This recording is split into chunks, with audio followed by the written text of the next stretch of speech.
Hello, everyone, and thank you for your interest in the Dexter Road Sidewalk Project. My name is Teresa Bridges. I work for the City of Ann Arbor Engineering Department. I'm the project manager for the Dexter Road Sidewalk Project, located between Maple Road and M14. This video will provide information to help you learn about this project. Specifically in this video, I will explain the project purpose and need, which touches on city initiatives and master plans, as well as the prioritization of the sidewalk gap eliminations. I will describe the scope of the project as it relates to the master plans and how we will tie the project into the conditions of the area. I will explain the design considerations and challenges as we endeavor to construct a sidewalk along the Dexter Road corridor. I will talk about some of the possible construction impacts so you may understand what to expect. I will share with you the list of project professionals that are bringing the plans together and look at the overall project timeline as well as the next steps in our public engagement. Lastly, I will provide my contact information for you to reach us with your questions or concerns. The need for sidewalk and other non-motorized facilities on Dexter Road can be traced back through several transportation policy milestones, guiding how new sidewalk projects have grown in importance and prevalence over the last several years. In 2011, Ann Arbor's Complete Streets Resolution emphasized that the city's transportation systems are provided to support mobility for all, regardless of age or abilities, to safely and conveniently travel throughout the city. In 2015, Vision Zero was established by Ann Arbor City Council, making it an official city goal to have zero traffic-related fatalities or serious injuries on city streets by 2025. In 2020, two things happened. First, City Council adopted A20, which is the city's plan for achieving a just transition to community-wide carbon neutrality by 2030. Secondly, in 2020, voters approved a 6-year millage for new sidewalks. Prior to the passing of this millage, new sidewalk construction costs were assessed to the property owners abutting the new sidewalk. This new source of funding helped streamline new sidewalk projects, in contrast to the special assessment process, and in turn, invigorating the sidewalk gap elimination program. Lastly, in 2021, City Council adopted the Comprehensive Transportation Plan titled Ann Arbor Moving Together Towards Vision Zero, which sets forth a list of key mobility strategies and opportunities for improving the safety of Ann Arbor's complete streets and provides a data-driven approach to prioritizing street improvements in the interest of public safety and enhanced mobility for all.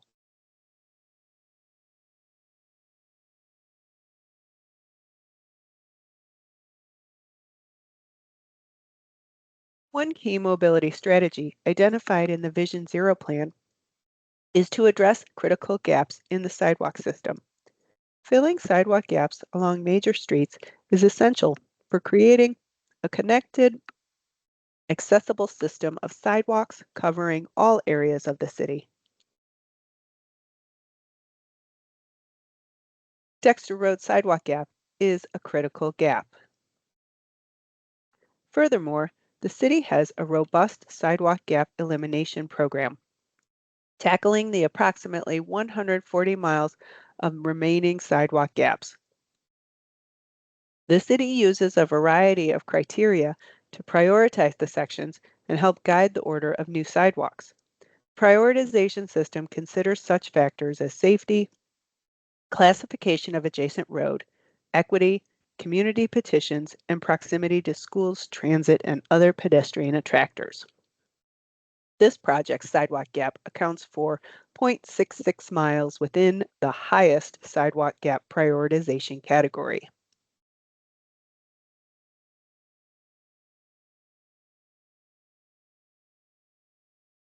The other key mobility strategy I'd like to mention is enhancing safety and visibility at uncontrolled crosswalks.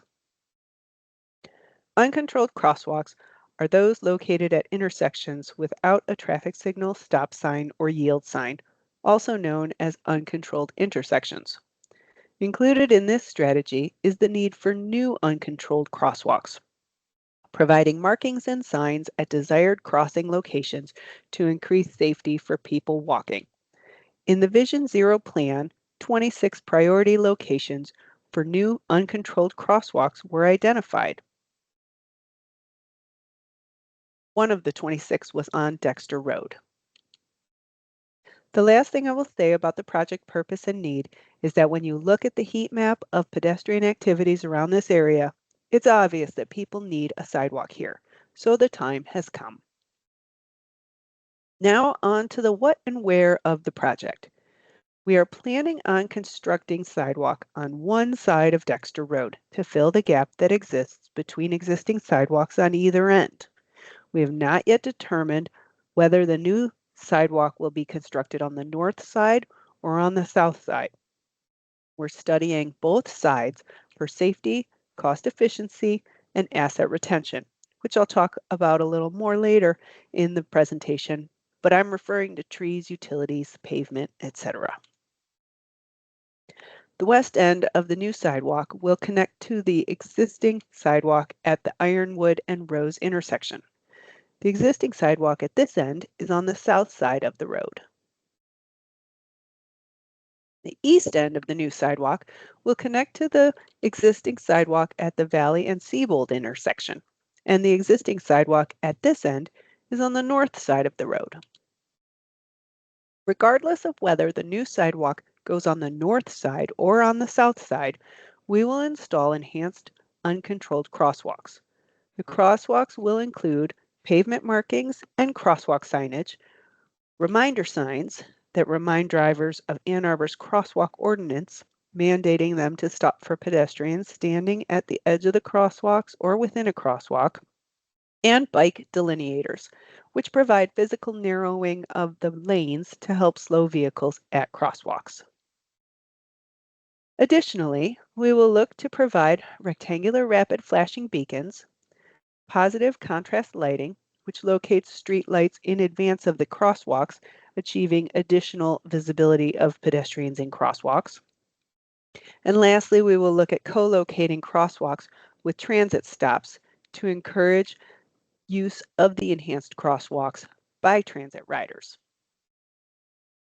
We will look for opportunities to improve transit access and improve transit service.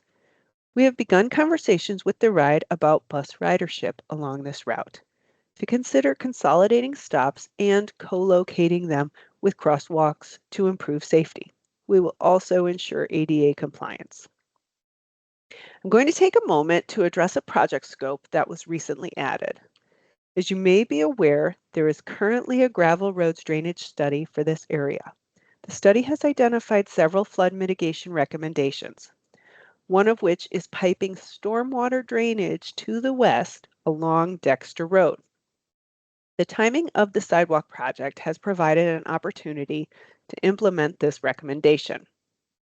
So we will be including this stormwater management component to the project, making the total length of the project approximately 3/4 of a mile. This will be one of the many design considerations. So now back to the sidewalk project.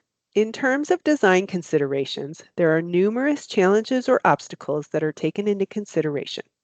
It's important to know that the standard location for the sidewalk is 1 foot within the public right-of-way. The public right-of-way is the area of land adjacent to properties that is owned by the city for public transportation and utilities. As you can see from this image of Dexter Road, there are quite a few challenges to work around. A sidewalk may need to go around utility poles or have them relocated, which involves power and telecommunications companies. The hydrant at the corner will make the crosswalk alignment non-standard, but it's a huge undertaking to relocate the hydrant. Roadside ditches are uncommon for the city, but Dexter Road has intermittent ditches. The ditch is close to the road, but it affects the nearby trees' root systems, making the trees more vulnerable to construction disturbance. Sidewalk crossing Sidewalks crossing driveways have to work with driveway grades. Tree removals are costly due to the city's canopy loss fees that are incurred, and streetlights could need to be relocated for crosswalk enhancements. Here is another image showing that all too often, private landscape features encroach into the right-of-way, which can increase the cost of the project to remove, and the project owners may not be pleased with the outcome.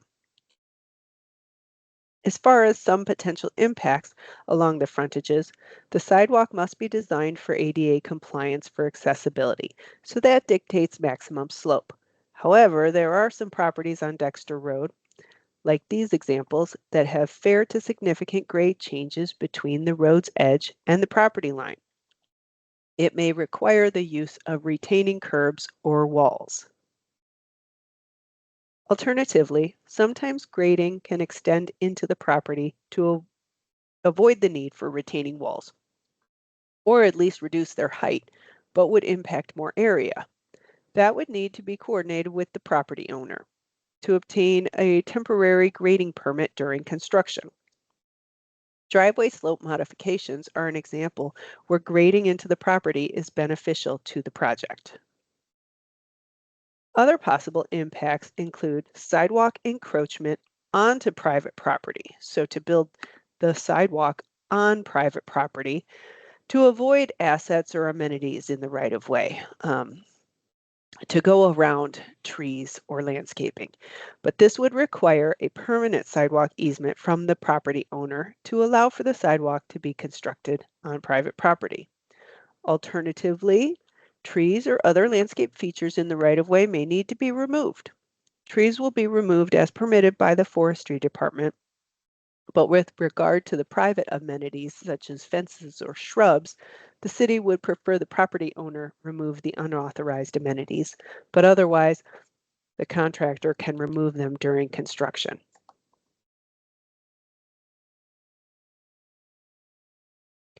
Now, who will be working on this surprisingly sizable project?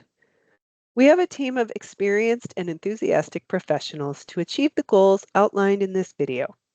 I'm the project manager and can be your point of contact.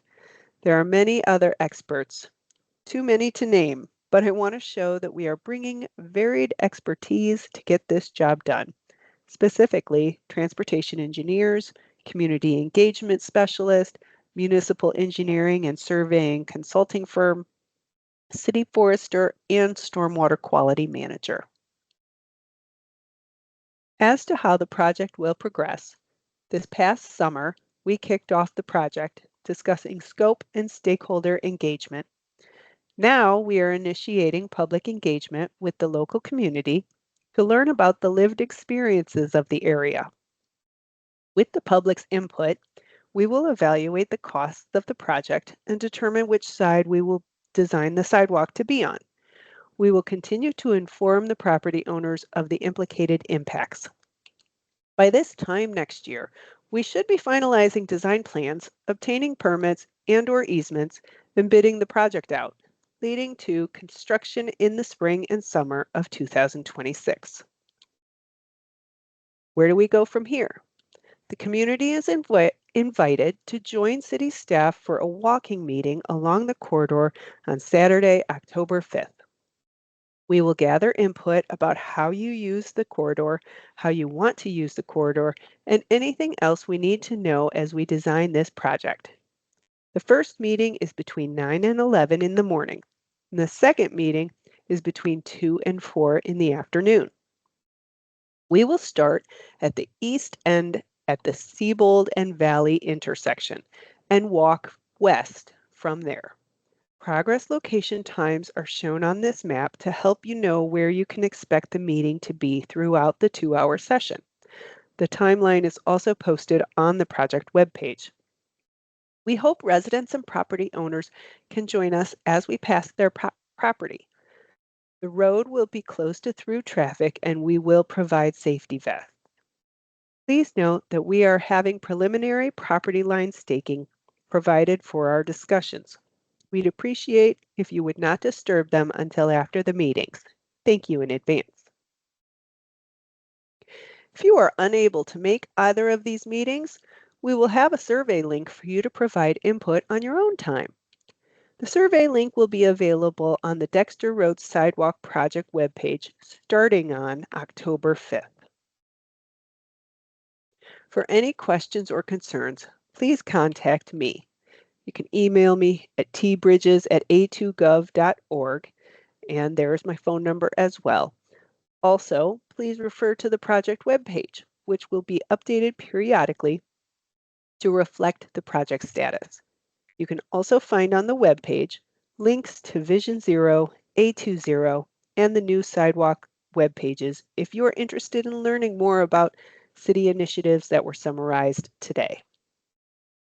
Thank you again for your interest in the Dexter Road Sidewalk project and Ann Arbor moving towards Vision Zero.